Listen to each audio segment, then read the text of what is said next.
अर्णवची company सात्विक fashion वाचवण्यासाठी 200 कोटी रुपयांची गरज असते आणि तेच कमवण्यासाठी ईश्वरी आणि अर्णवला एक जबरदस्त पर्याय मिळालेला आहे। फूड कॉम्पिटिशन देण्यासाठी ईश्वरी जाणार असते, पण हिच्या मार्गामध्ये अडथळे आणण्याचे काम वल्लरी मामी आणि सौदामिनी देशमुख करणार आहेत। या दोघींना न जुमानता ईश्वरी हे कॉम्पिटिशन कसं देणार आहे तेच पाहणं रंजक ठरणार आहे। तर आजच्या भागामध्ये आपण पाहत आहोत की या सौदामिनी देशमुखचे नाटक तर वाढलेलेच आहे, त्याचबरोबर या वल्लरी मामींचा तर कहरच झालेला आहे। घरातच राहून घरातील माणसाशी गद्दारी त्या करत असतात। आता इकडे अर्णव खूप डिस्टर्ब असतो, कारण आता सात्विक फॅशन हातातून निसटून चाललेलं असतं। इकडे ईश्वरी अर्णवला आता जेवण्यासाठी आग्रह करत असते। आता अर्णव तिच्यावर चिडलेला असतो, मला नको आहे जेवण मिस इंदोर, तुला सांगितलेलं कळतंय का? त्यावेळेला ईश्वरी म्हणत असते, ठीक आहे जेवण राहू दे, पण मी गाजराचा हलवा केला आहे तो तरी खाऊन घ्या। त्यावेळेला अर्णव म्हणत असतो, तुझं काही डोकं फिरलंय का? इथे माझी कंपनी माझ्या हातात राहते की नाही, की निसटून जाते हेच मला कळत नाहीये, आणि तू मला गाजराचा हलवा ऑफर करत आहेस। त्यावेळेला ईश्वरी म्हणते, काय सर तुम्ही काय बोलत आहात बरं? आता अर्णव म्हणत असतो, मिस इंदोर खूप मोठा प्रॉब्लेम झाला आहे। आता ईश्वरी म्हणत असते, नेमकं काय झालं आहे सर, सांगाल का तुम्ही? त्यावेळेला अर्णव म्हणतो, सौदामिनी देशमुख सात्विक फॅशन वाचवण्यासाठी 200 कोटी रुपये मागितले आहेत आणि तेही 15 दिवसात। त्यावेळेला ईश्वरी आश्चर्यानेच म्हणत असते, काय असं काय सांगितलं आहे त्यांनी? आता इकडे हे ऐकून ईश्वरी सुद्धा खूपच डिस्टर्ब झालेली असते, तरीही ती आता अर्णवला म्हणत असते, सर काहीतरी होईल, तुम्ही टेन्शन घेऊ नका। त्यावेळेला अर्णव म्हणत असतो, काय होईल मिस इंदोर? येणाऱ्या 14 दिवसामध्ये आपण काय करणार आहोत बरं? एवढे पैसे कुठून जमा करणार आहोत? आता इकडे ईश्वरी घरी आलेली असते आणि हॉलमध्ये घरच्या सगळ्यांनाच बोलवलेलं असतं। आता आजी म्हणत असत, ईश्वरी काय झालं आहे, तू आम्हा सगळ्यांना इथे का बोलवलं आहेस? त्यावेळेला आता ईश्वरी सगळं काही घडलेलं सांगते। ती म्हणत असते, कंपनीमध्ये खूप मोठा प्रॉब्लेम झाला आहे। सौदामिनी देशमुख म्हणजेच लावण्याची आई हिने आपल्याकडे 100 कोटी रुपये मागितले आहेत, नाहीतर ती आपल्या कंपनीचं नाव बदलणार आहे। आता हे ऐकून आजी, अंजली आणि नम्रता यांना खूप मोठा धक्का बसतो। आता मामा म्हणत असतात, अर्णवने त्याच्या आईच्या नावाने सुरू केलेली कंपनी आपण गमावणार आहोत का आता?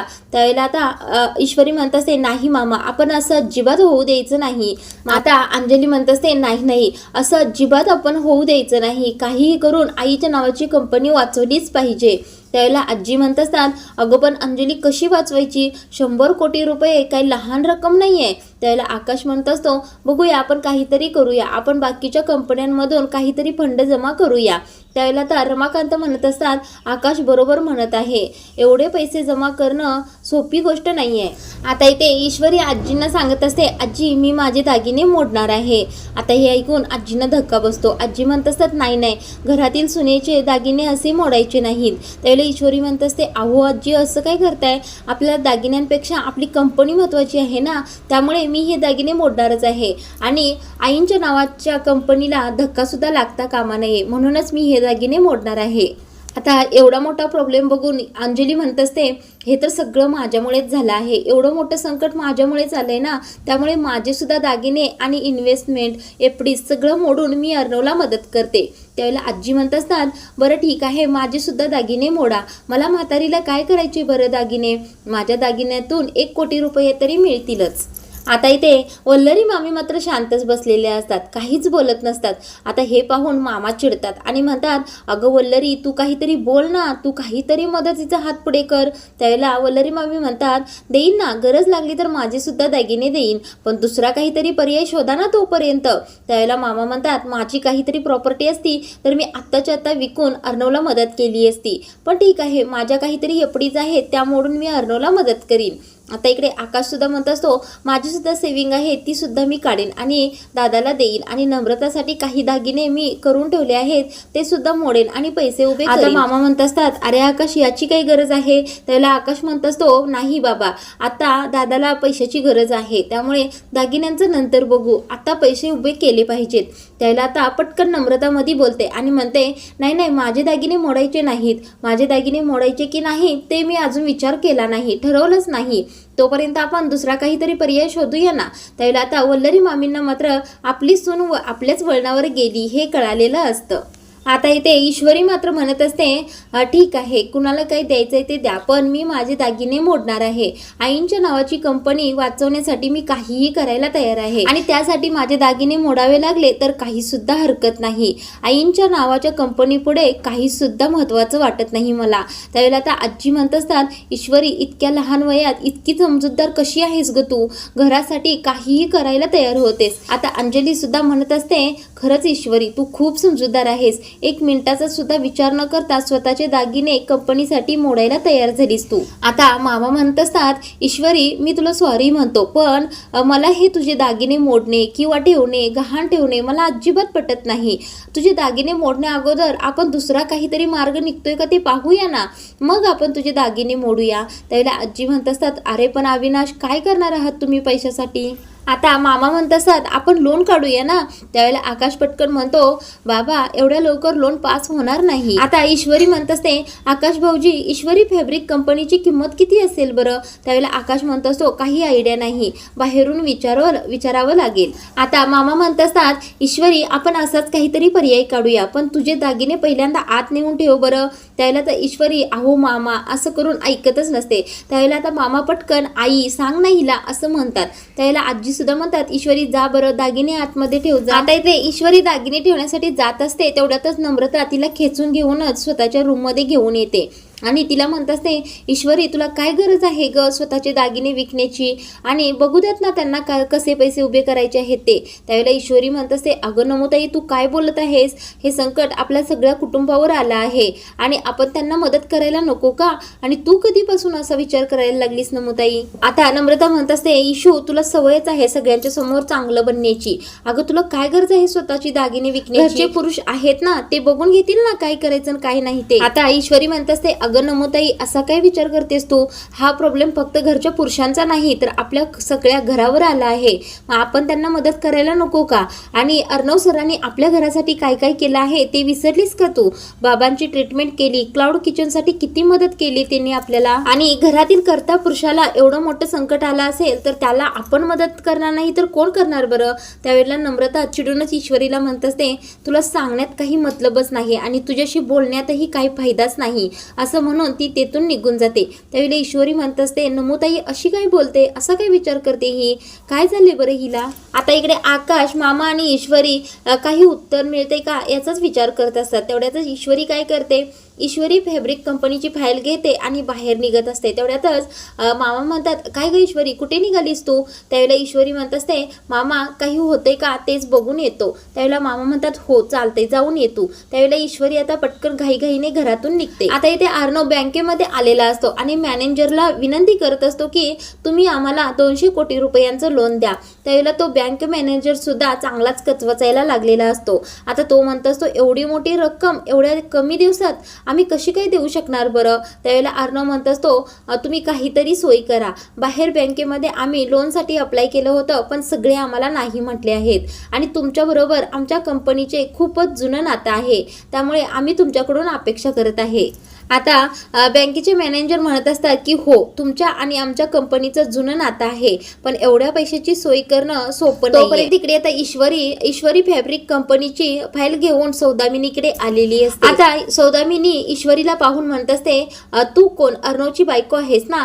त्यावेळेला ईश्वरी म्हणत असते, हो. आता सौदामिनी म्हणत असतात की काय काम आहे तुझं बोल बरं. त्यावेळेला ईश्वरी काय करते, हातामधून आणलेली फाईलच सौदामिनी पुढे ठेवते आणि म्हणत असते, यामध्ये सगळी कागदपत्र आहेत जी की ईश्वरी फॅब्रिक कंपनीची आहेत आणि आजच्या घडीला या कंपनीची किंमत 200 कोटी रुपये आहे आणि हे मी तुम्हाला प्रपोजल घेऊन आलो आहे इथेपर्यंत. आता ईश्वरी म्हणत असते, सौदामिनी मॅडम तुम्ही जे आमच्याकडे 200 कोटी रुपये मागितले आहेत त्याबद्दलचं हे प्रपोजल मी तुम्हाला देत आहे. ही कंपनी मी तुमच्या नावावर करायला तयार आहे. त्यावेळेला आता सौदामिनी म्हणत असतात, नेमकं तुला काय म्हणायचं आहे. आता ईश्वरी म्हणत असते, ही कंपनी पूर्णपणे मी तुमच्या नावावर करते आणि तुम्ही सात्विक फॅशनचा अधिकार सोडायचा. तुम्ही माझ्या सासूबाईंच्या नावाला धक्का सुद्धा लावायचा नाही. कंपनी आहे तशी अर्णव सरांच्या ताब्यामध्ये द्यायची. आता ईश्वरीचं हे बोलणं ऐकून सौदामिनी हसायला लागलेली असते. आता सौदामिनी हसत असतात ते पाहून ईश्वरी म्हणत असते, एक बिझनेसमॅन म्हणून तुम्हाला हे प्रपोजल नक्कीच कळेल आणि तुम्ही ही संधी सोडणार नाही. आता इकडे बँकेमध्ये ते मॅनेजर अर्णवला लोन देण्यासाठी नाही होई करायला लागलेले असतात. त्यावेळेला अर्णव म्हणत असतो, सर प्रत्येक कंपनीवर अशी वेळ कधी ना कधीतरी येतेच. त्यावेळेला आता मॅनेजर म्हणत असतात, हो सर, पण तुमच्या कंपनीची बाहेर अफवा उठली आहे आणि ऑलरेडी तुमच्या कंपनीने लोन घेतलं सुद्धा आहे. त्यामुळे अशा अवस्थेमध्ये आमची बँक तुम्हाला काहीही मदत करू शकत नाही. त्यावेळेला अर्णव म्हणत असतो, ओके सर, ठीक आहे, आम्ही काहीतरी करतो. आता ते बँक मॅनेजर येतो म्हणून तेथून निघून जातात. आता इकडे सौदामिनी लगेच अर्णवलाच फोन करतात. आता अर्णव म्हणत असतो, सौदामिनी मॅडम, मी जरा बिझी आहे, तुम्ही मला कॉल करत जाऊ नका. त्यावेळेला आता सौदामिनी म्हणत असतात, आणि हेच तू तुझ्या बायकोला सांगायला विसरलायस बहुतेक. आता अर्णव म्हणत असतो, माझ्या बायकोचा यामध्ये काय संबंध आहे. त्यावेळेला सौदामिनी आता ईश्वरी तिकडे आलेलं सांगत असतात. आता त्या म्हणत असतात, तुला मला कन्व्हिन्स करायला जमलं नाही म्हणून तुझ्या बायकोला माझ्याकडे पाठवलंस ना भीक मागण्यासाठी. त्यावेळेला ईश्वरी पाठीमागून म्हणत असते की तुम्ही काय बोलताय हे. आता अर्णवला धक्काच बसतो की ईश्वरी तिथे गेली आहे. आता तो म्हणत असतो, मी सिंदूर तिथे आली आहे. त्यावेळेला सौदामिनी म्हणत असतात, हो इथेच आहे, माझ्या समोरच उभी राहिली आहे आणि ती अशी म्हणत आहे की ईश्वरी फॅब्रिक कंपनी मी तुमच्या नावावर करते, तुम्ही सात्विक फॅशनचा अधिकार सोडा. आता सौदामिनी अर्णवला खूप काही बोलत असतात. त्या म्हणत असतात, तू असा बिझनेस करतोस का रे, म्हणूनच तुझं मार्केटमध्ये नाव खराब आहे बघ. आणि त्यावरूनच कळतंच की तुझ्या बहिणीने प्रॉपर्टी पेपरवर सह्या काय केल्या, तुझ्या त्या राकेशने मला काय विकल्या. कमाल आहे बाबांनो, कसा बिझनेस करताय तुम्ही. आणि आता तुला सगळी परिस्थिती हँडल करता येत नाही म्हणून कुठली टुकार ईश्वरी फॅब्रिक कंपनी माझ्या नावावर करायला उठलायस तू. आता अर्णव सौदामिनीवर चिडलेला असतो. तो म्हणत असतो, तोंड सांभाळून बोलायचं. त्यावेळेला सौदामिनी म्हणत असतात, ज्या कंपनीची किंमत तुम्ही 200 कोटी रुपये करत आहात त्याला 2 रुपये सुद्धा कोण देणार नाही. आता सौदामिनी देशमुख अर्णवला ठणकावूनच म्हणत असतात की इथून पुढे मला असली प्रपोजल द्यायची नाहीत आणि फोनच कट करतात. इकडे आता अर्णव खूपच डिस्टर्ब झालेला असतो. आता ईश्वरीच्या पुढे सौदामिनी काय करतात, ती ईश्वरी फॅब्रिक कंपनीची फाईल जोरानेच फेकतात आणि म्हणत असतात, ही घे आणि इथून निघ. त्यावेळेला ईश्वरी चिडते आणि म्हणत असते, सौदामिनी मॅडम, तुम्ही ज्या कंपनीला 2 रुपयाची म्हणत आहात त्या कंपनीची किंमतचा कागद या फाईलमध्ये ठेवला आहे. आता ईश्वरी सौदामिनीला चांगलीच सुनावते. ती म्हणत असते, तुम्ही तर एक बिझनेसमॅन आहात ना, मग तुम्हाला हे कळायला हवं होतं या कंपनीची किती किंमत होऊ शकते ते. मला तर तुमच्या बिझनेसमॅन.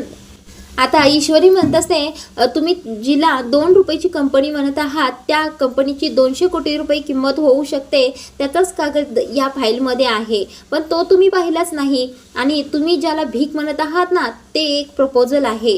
तुम्ही बिझनेसमॅन आहात यावरच मला डाऊट येत आहे. कुठल्याच बिझनेसमॅनने अशी संधी कधीच सोडली नसती. हे ऐकून सौदामिनी एवढ्या चिडलेल्या असतात ईश्वरीवर, पण ईश्वरी एक अक्षर सुद्धा त्यांना बोलून देत नाही. ती म्हणत असते, माझं बोलणं अजून झालेलं नाहीये, तुम्ही हे प्रपोजल नाकारले ना, ठीक आहे, यामध्ये तुमचंच नुकसान होणार आहे.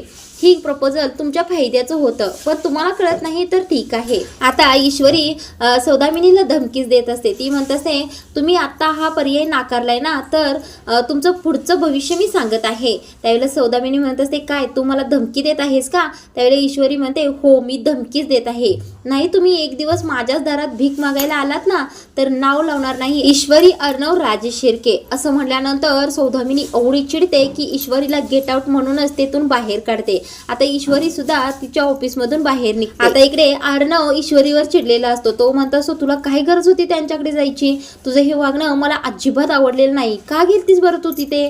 त्यावेळेला ईश्वरी म्हणत असते, का गेलतीस म्हणजे काय गरज होती म्हणजे काय, तुमच्या आईच्या नावाने तुम्ही एवढी कष्टाने कंपनी उभी केली आहे ती आपण वाचवायला नको का. आता अर्णव म्हणत असतो, मी सिंदूर मला कळतंय नेमकं तुला काय म्हणायचं आहे पण असं करायचं नाही ग. त्यावेळेला ईश्वरी म्हणत असते, काय अडचण आहे सर, सात्विक फॅशन ही फक्त कंपनी नाही आहे तर ती तुमची आई आहे आणि तिला वाचवण्यासाठी ईश्वरी फॅब्रिक कंपनी विकली म्हणून कुठे बिघडलं बरं. त्या सौदामिनी देशमुखने सात्विक फॅशनची 200 कोटी रुपये किंमत केली असली तरी आपल्याला माहित आहे बाकीच्या सगळ्या कंपन्या एकीकडे आणि सात्विक फॅशन एकीकडे आहे. आता ईश्वरी म्हणत असते आपली कंपनी अनमोल आहे, याची किंमत फक्त आपल्यालाच माहित आहे, त्यामुळे आपली कंपनी आपण वाचवलीच पाहिजे. त्यावेळेला अर्णव म्हणत असतो हो मिस इंदोर, तू बरोबर बोलत आहे. आता अर्णव म्हणत असतो ती सौदामिनी देशमुख मला त्रास देण्यासाठी करत आहे हे.